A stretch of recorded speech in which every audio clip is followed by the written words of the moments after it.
School legit sucks.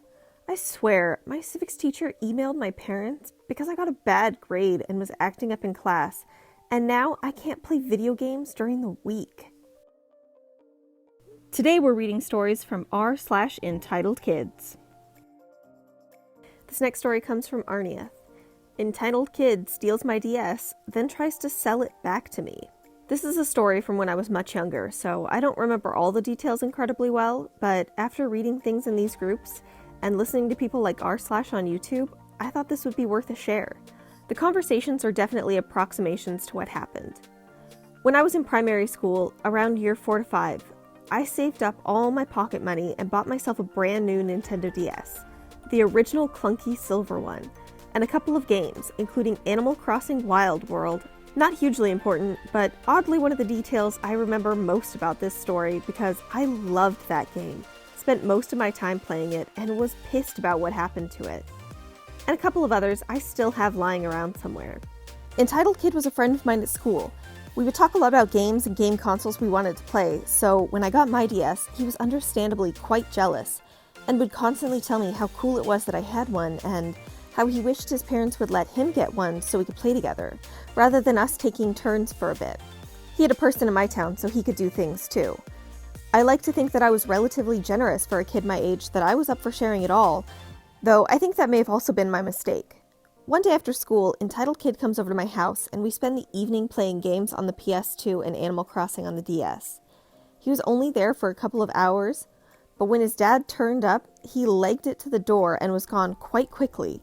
I didn't think anything of it until I couldn't find my DS anywhere. I asked my parents and brother, but none of them had moved it or could see it in the room we were playing in. The next day at school, no social media or phone back then, I asked Entitled Kid about it, to which he said, "I've no idea, but you can borrow mine if you want."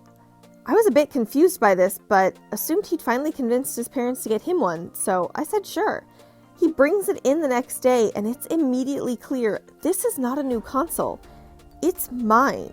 There are the same scratches and a small dent on the bottom right corner from where I dropped it whilst on holiday. The game inside is, unsurprisingly, a copy of Animal Crossing that has been clearly reset and then started over. He hasn't even made the effort to do more than name his character, so it's becoming increasingly clear that this is my stolen DS. I'm an awkward kid though, so I don't bring it up with him and assume it's all done. I clearly wasn't a smart kid. I hold on to it for a couple weeks before he asks me, "Hey, could you give me back my DS? Or better yet, I'll let you keep it for $100. They cost around $100 new at this time, to which I respond, "I don't have that much, but I'll talk to my dad about it." He says, "That's fine." Fun fact about my dad, he knows me better than I realized. In particular, that I was a very trusting kid, so was likely to lose my expensive gadgets by sharing them. As such, when I got my DS, he made note of lots of details about it, including a serial number which can be found on the bottom of the console. Perfect match for the one in my hand. We have proof this is my console now, and decide it's time to mess with him. When I next saw him, he asked about it, and I told him that we were still deciding. We continued deciding for the next 5 years. We were part of the same friendship group in secondary school, so he would periodically ask for the money whenever he thought of something he wanted, even started saying he'd charge me interest. Still, we just couldn't decide. In our final year of secondary school, my DS finally broke completely. They had a problem where the hinges would break, and mine had gone completely, so the top screen didn't show anything, and the system was practically unusable. This is when we finally made a decision and gave him back the console. He was obviously pissed and said he wanted the money too, at which point I told him all about the serial number and the fact that it was registered with our insurance company since before he gave it to us. He turned pale, gave me the console back, and barely spoke to me again for the rest of the year. I went to a different school for 6th form, but if I ever saw him again, it was brilliantly awkward. Am I the jerk for breaking my Switch because I didn't get the game I wanted? The title seems bad, I know, so I had a few games that I wanted. She got all of them but one and decided to get a different game that only she would like, even though the game I wanted was the same price as the game she got. The game she got for herself, I hate so much, and it's for like 5-year-olds. So in the heat of the moment of how much I hate the stupid game, which is a total ripoff. I grabbed my Switch and smashed it on the floor. Oh man, I only wish I could see the original post. I would love to see him being ripped to shreds in the comments. This next post is by senoraboi. My entitled younger sister tried to get me to give up going abroad. A little background. My younger sister, who, for the sake of names, we'll call Jane, she is extremely entitled, in the way that she believes that what I get, she should get, even if she hasn't earned it, and thinks that she can get anything she wants if she bats her eyes. Keep in mind, she is a freshman in high school and I am a junior in high school. October of 2019, I got an amazing opportunity to go abroad. Not only to one country, but to 3, Ireland, England, and France, with the condition that I would keep up my foreign language studies. I did my mom one better. I started taking American Sign Language courses and then took up French online. So far in sign language, I can create full sentences and communicate flawlessly, but French, it's been taking me some time. My little sister is extremely close-minded about foreign languages, to the point where she's put a ban on her room, meaning I'm not allowed to speak any foreign languages in her room or around her. She says it makes her uncomfortable. After my mom agreed to the study abroad program, which will happen in the summer of 2021, my mom said that Jane wanted to go abroad like me, she would have to pick up a foreign language. She refused. Jane also got an offer to go stay at an Ivy League college the summer of 2020, but because my family comes from a small rural town in Midwestern America, we really don't have enough money to spend on both of our trips, and so my mom made the executive decision that I have worked for my trip more than she has. Although I think it's heartbreaking that she can't have her trip, what she's done after made me realize that she didn't really deserve it. Keep in mind, this is only one conversation out of the many that we've had about it. This is the conversation we had the morning after my mom's executive decision. Jane: "Hey OP, don't you think you could take the next abroad trip? I'll never get this chance again." Me: "Sorry Jane, this trip means a lot to me." Jane: "But you'll get another chance in college to go, and you'll never do anything anyways." Me: "So will you. Local college take lots of trips abroad. Don't start with I don't do anything at home." Jane: "Don't get so defensive. I'm just stating the obvious. Plus, I'm worried about you." Me: "Worried?" Jane: "Yeah, I'm scared you'll try to kill yourself again." Last year around that time, I was diagnosed with MDD, but after 7 months of therapy, I've been managing it. Me: "Listen, I just got out of therapy, and don't forget, you've had emotional issues in the past too. Mom said you didn't deserve it as much as me, and if you would just take Spanish or ASL." Jane: "I'm in America." Me: "Well, that attitude is the reason Mom said you couldn't go." Jane then tried to tell my mom that I said I was going to kill myself in England, and after successfully completing therapy, I had to go back for another consultation and test. Mom almost gave the trip to Jane, but luckily I passed with flying colors on the mental exam, or whatever it's called.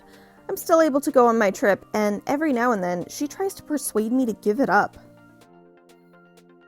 I will never understand siblings that think everything has to be equal between them. That's not how the real world works. #ruined Christmas. My mom got me the wrong colored iPhone XR, stupid cow. I feel sorry for your mom. Having such an ungrateful child, she spent a few £100 on you and this is how you react?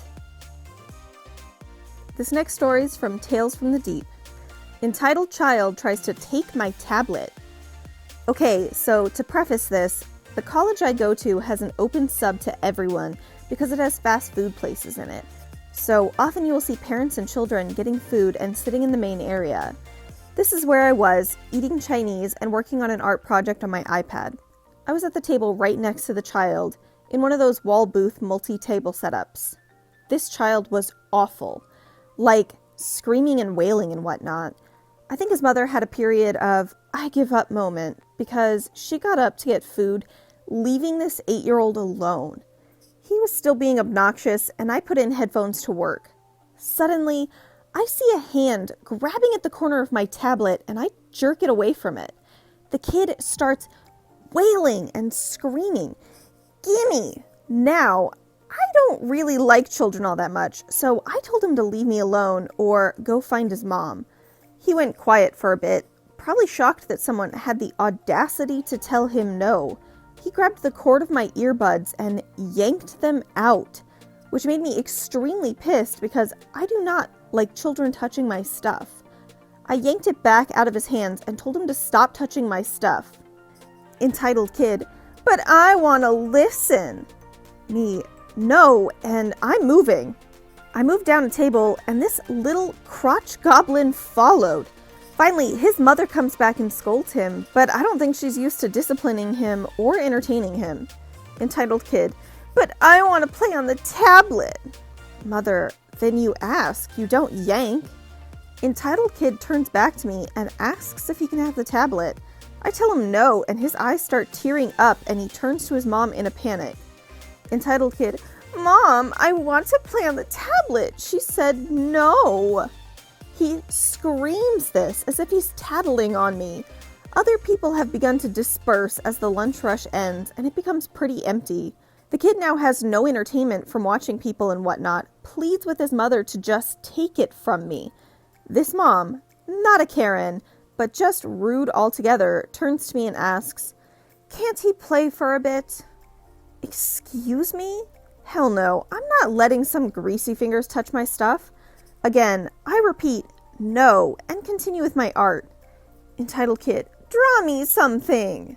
I ignore him and continue to work. As I get back into the groove, I see a hand and it yanks on my Apple Pencil. I keep a grip on it and turn to the mother. Me, "Keep your kid in check, seriously." Again, she demands it. Mom, "Just let him play on it."